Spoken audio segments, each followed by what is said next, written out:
اشرفی voice کے دوستو السلام علیکم ورحمۃ اللہ۔ جی تو پیارے دوستو، آج کی ویڈیو میں ہم آپ کو بتائیں گے حضور صلی اللہ علیہ وآلہ وسلم کی دو بیٹیوں کو اچانک کیوں طلاق ہوئی اور کس کے ساتھ ان دونوں کا نکاح تھا۔ پیارے دوستو، حضور صلی اللہ علیہ وآلہ وسلم کی دوسری بیٹی حضرت رقیہ رضی اللہ تعالی عنہ رسول اللہ صلی اللہ علیہ وآلہ وسلم کی دوسری صاحبزادی ہیں، جو 33 ہجری قبل نبوت میں پیدا ہوئیں۔ حضور اکرم صلی اللہ علیہ وآلہ وسلم کے زیر سایہ آپ رضی اللہ تعالی عنہ کی تربیت اکثیر اعظم تھی، جو کمالات حیات کا موجب بنی دین حق کے لیے۔ حضرت رقیہ رضی اللہ تعالی عنہ نے 2 ہجرتیں کی۔ اب رضی اللہ تعالی عنہ سابقین اولین میں سے ہیں۔ نبوت کے 5ویں سال حضرت عثمان رضی اللہ تعالی عنہ نے حبشہ کی طرف پہلی ہجرت کی۔ حضرت رقیہ رضی اللہ تعالی عنہ بھی ساتھ گئی اور سفر اور دیار غیر میں سکونت کی صعوبتیں برداشت کی۔ جب واپس آئیں تو مکہ کی سرزمین پہلے سے زیادہ خونخوار تھی، چنانچہ اس ہجرت کی مدت میں حضرت صلی اللہ علیہ وآلہ وسلم کو ان کا کچھ حال معلوم نہ ہوا تو بے قرار رہے۔ ایک عورت نے آ کر خبر دی کہ میں نے ان دونوں کو دیکھا ہے۔ حضرت صلی اللہ علیہ وآلہ وسلم نے دعا دی اور فرمایا کہ ابراہیم علیہ السلام اور لوط علیہ السلام کے بعد عثمان رضی اللہ تعالی عنہ پہلے شخص ہیں جنہوں نے بیوی کو لے کر ہجرت کی ہے۔ اس مرتبہ آپ حبشہ میں زیادہ عرصے تک مقیم رہے۔ جب یہ خبر پہنچی کہ آپ صلی اللہ علیہ وآلہ وسلم مدینہ منورہ کی طرف ہجرت کرنے والے ہیں تو چند بزرگ، جن میں سے حضرت عثمان رضی اللہ تعالی عنہ اور حضرت رقیہ رضی اللہ تعالی عنہ بھی تھے، مکہ آئے اور آپ صلی اللہ علیہ وآلہ وسلم کی اجازت سے مدینہ منورہ کو ہجرت کر گئے۔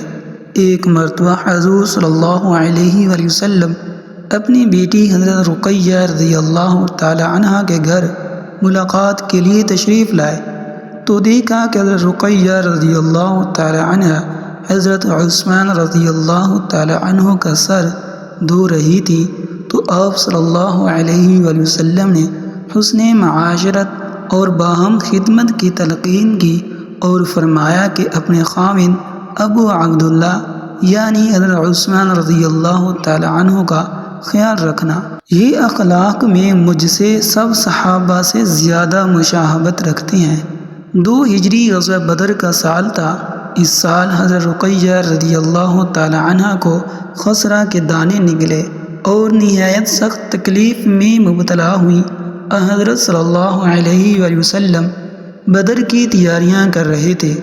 بدر کو روانہ ہوئے تو حضرت عثمان رضی اللہ تعالی عنہ کو تیمارداری کے لیے حضرت رقیہ رضی اللہ تعالی عنہ کے پاس چھوڑ دیا اور اس کے بدلے میں بدر کی شرکت، مال غنیمت کا حصہ اور اجر میں شرکت کی خوشخبری دی اور رقیہ کی تیمارداری جہاد بدر کے برابر قرار فرمائی۔ عین اسی دن جس دن زید بن حارثہ رضی اللہ تعالی عنہ نے مدینہ میں آ کر فتح کا مژدہ سنایا، حضرت رقیہ رضی اللہ تعالی عنہ نے وفات پائی۔ حضرت صلی اللہ علیہ وآلہ وسلم غزوہ کی وجہ سے ان کے جنازے میں شریک نہ ہو سکے، لیکن جب واپس آئے اور اس واقعہ کی اطلاع ہوئی تو نہایت رنجیدہ ہو کر قبر پر تشریف لائے اور دعا فرمائی کہ اے اللہ میری بیٹی کی قبر وسیع فرما دے۔ پھر دوستو، حضور صلی اللہ علیہ وآلہ وسلم کی تیسری بیٹی حضرت ام کلثوم رضی اللہ تعالی عنہ بنت رسول اللہ صلی اللہ علیہ وآلہ وسلم۔ حضرت ام کلثوم رضی اللہ تعالی عنہ حضور اقدس صلی اللہ علیہ وآلہ وسلم کی تیسری صاحبزادی تھی۔ آپ رضی اللہ تعالی عنہ بعثت نبوی صلی اللہ علیہ وآلہ وسلم سے 6 سال پہلے مکہ مکرمہ میں پیدا ہوئی۔ حضور کے اعلان نبوت کے بعد اسلام قبول کرنے والی خواتین میں اپنی والدہ حضرت خدیجۃ الکبریٰ رضی اللہ تعالی عنہا کے ساتھ اپنی بہنوں اور دیگر اسلام قبول کرنے والی خواتین کے ساتھ نبی اکرم صلی اللہ علیہ وآلہ وسلم کے ہاتھ پر بیعت کی۔ گہوار نبوی میں علم و اخلاق اور پیکر حسن حیا کے فطری ماحول میں پروان چڑھی، تمام انسانی، دینی اور نسوانی خوبیوں کی حامل تھی۔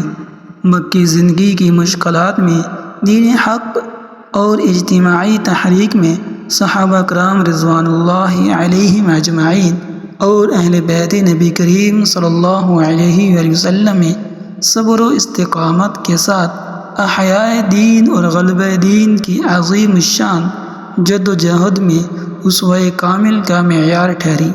حضور صلی اللہ علیہ وآلہ وسلم کی معیت میں خاندان کے ساتھ 3 سال کے قریب شعب ابی طالب کی مشکلات جھیلی اور مکہ کے مشرکانہ نظام کے ظلم کا شکار رہی۔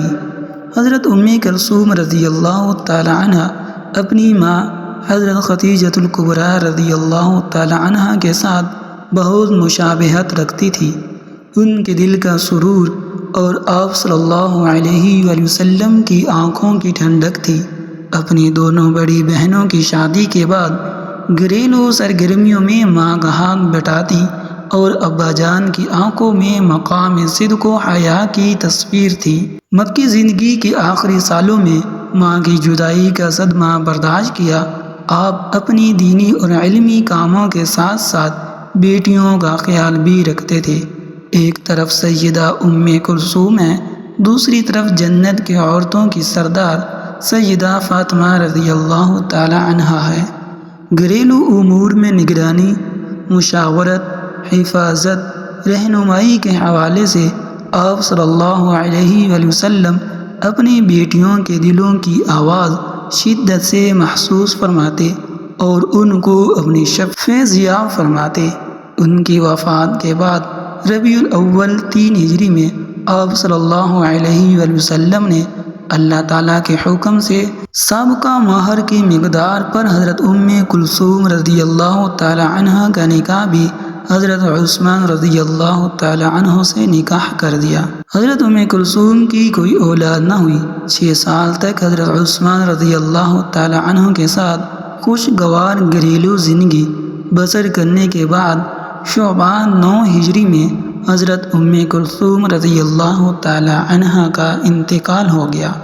آپ رضی اللہ تعالی عنہ کے غسل و کفن کے انتظامات کی حضور صلی اللہ علیہ وآلہ وسلم نے خود نگرانی فرمائی، خود نماز جنازہ پڑھائی اور آپ رضی اللہ تعالی عنہ کی مغفرت کی دعا مانگی۔ تمام صحابہ کرام رضوان اللہ علیہم اجمعین نے نماز جنازہ میں شرکت کی۔ آپ رضی اللہ تعالی عنہ کی تدفین جنت البقیع میں ہوئی۔ سیدہ ام کلثوم رضی اللہ تعالی عنہ کی وفات کا آپ صلی اللہ علیہ وآلہ وسلم کو سخت ملال ہوا۔ صحیح بخاری میں ہے کہ حضرت انس بن مالک رضی اللہ تعالی عنہ فرماتے ہیں کہ ایک بار آپ صلی اللہ علیہ وآلہ وسلم ام کلثوم کی قبر پر تشریف فرماتے اور آپ صلی اللہ علیہ وآلہ وسلم کی آنکھوں سے شدت غم کی وجہ سے آنسو جاری تھے۔ تو پیارے دوستو، نبی اکرم صلی اللہ علیہ وآلہ وسلم کی ان 2 صاحبزادیوں کا پہلا نکاح حضرت ام کلثوم اور رقیہ رضی اللہ تعالی عنہما کا نکاح دشمن اسلام ابو لہب کے 2 لڑکے عتیبہ اور عتبہ سے ہو چکا تھا، لیکن یہ نکاح صرف نکاح ہی تھا، ابھی رخصتی باقی تھی۔ سورۃ لہب کے نزول کے بعد آپ صلی اللہ علیہ وآلہ وسلم کو بے عزت کرنے کی نیت سے ابو لہب اور اس کی بیوی نے اپنے لڑکوں کو یہ حکم دیا کہ وہ آپ صلی اللہ علیہ وآلہ وسلم کی صاحبزادیوں کو طلاق دے دیں، چنانچہ انہوں نے ان کو طلاق دے دی۔ امام طبرانی قتادہ رضی اللہ تعالی عنہ سے بیان کرتے ہیں کہ رسول اللہ صلی اللہ علیہ وآلہ وسلم کی صاحبزادی ام کلثوم رضی اللہ تعالی عنہ کی شادی عتیبہ بن ابی لہب کے ساتھ ہوئی تھی۔ حضرت رقیہ رضی اللہ تعالی عنہ کی شادی اس کے بھائی عتبہ بن ابی لہب کے ساتھ ہوئی تھی۔ جب اللہ تعالیٰ نے تبت یدا ابی لہب یعنی سورۃ لہب نازل فرمائی تو ابو لہب نے اپنے دونوں بیٹوں عتیبہ اور عتبہ کو کہا کہ اگر تم نے محمد کی بیٹیوں کو طلاق نہ دی تو تم دونوں کے سر کے لیے میرا سر حرام ہے۔ ان دونوں کی ماں بنت حرب بن امیہ نے کہا یہی ایندھن اٹھانے والی ہے کہ تم دونوں انہیں طلاق دے دو، کیونکہ وہ دونوں صحابی یعنی اپنا دین بدلے ہوئے ہیں۔ چنانچہ ان دونوں نے انہیں طلاق دے دی۔ طلاق کا عمل جیسا کہ آج کے کچھ شریف گھرانوں میں بڑی بے عزتی کی بات سمجھا جاتا ہے، اسی طرح اس وقت بھی عرب سماج کے شریف گھرانوں میں طلاق کو بے عزتی سمجھا جاتا تھا۔ پھر ایک ایسے باپ کے لیے جو شرافت کا اعلیٰ نمونہ ہو اور اس کی دو لڑکیوں کو بیک وقت ایک ہی وقت میں طلاق ہو جانا، اور وہ بھی ایک ایسے وقت میں جب کہ وہ باپ ہر طرف سے مصائب و آلام جھیل رہا ہو، تو کتنے تکلیف کا باعث ہو سکتا ہے اسے بیان کرنا مشکل ہے۔ تو پھر دوستو امید ہے کہ یہ مختصر سی ویڈیو آپ کو پسند آئی ہوگی۔ اگر پسند آئے تو لائک کر دیں اور ایک اچھا سا کمنٹ کر دیں، اور اگر آپ نے ابھی تک ہمارے چینل کو سبسکرائب نہیں کیا تو ہمارے چینل کو سبسکرائب کر دیں اور بیل آئیکن کو بھی پریس کر دیں تاکہ آپ کو اس طرح کی اسلامی اور معلوماتی ویڈیو بر وقت مل سکیں۔